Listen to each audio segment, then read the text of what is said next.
Ça a peut-être été la femme la plus puissante du Moyen-Âge, en tout cas ce qui est sûr c'est que son destin est absolument hors du commun.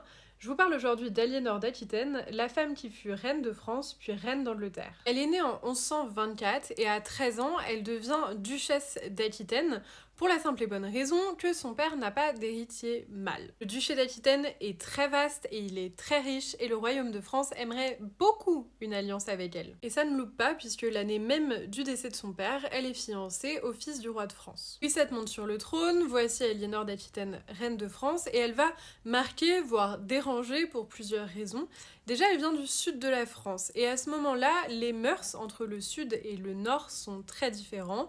Ses manières sont vues comme extravagantes, et surtout sa tendance à s'immiscer dans la sphère publique choque. Que parfois, lorsqu'on parle de ces années-là, et notamment des croisades du XIIe siècle, on n'imagine pas du tout des femmes, et encore moins des reines, qui partent aux côtés des soldats et aux côtés du roi et des nobles, mais pourtant, Aliénor d'Aquitaine est bel et bien partie, et c'était moins surprenant que ce qu'on peut croire. Dans la précédente vidéo, j'ai accordé du temps à la légende noire d'Aliénor d'Aquitaine, puisque oui, évidemment, on l'accuse d'absolument tout, de meurtre, d'infidélité, et j'en passe, mais surtout de son vivant. Ce qui est rigolo, c'est qu'elle a donné 2 filles à Louis VII, ce qui pour lui revient à avoir une femme stérile, et donc il faut faire annuler le mariage. Et alors là, comme quoi on n'écarte pas Aliénor d'Aquitaine du pouvoir, puisque 8 semaines après l'annulation de son mariage, elle épouse le futur roi d'Angleterre, donc l'ennemi juré des Français. Alors ça me fait beaucoup rire parce que ce genre de move politique, on n'en parle pas quand c'est des hommes, mais par contre pour Aliénor d'Aquitaine, il y a encore des gens aujourd'hui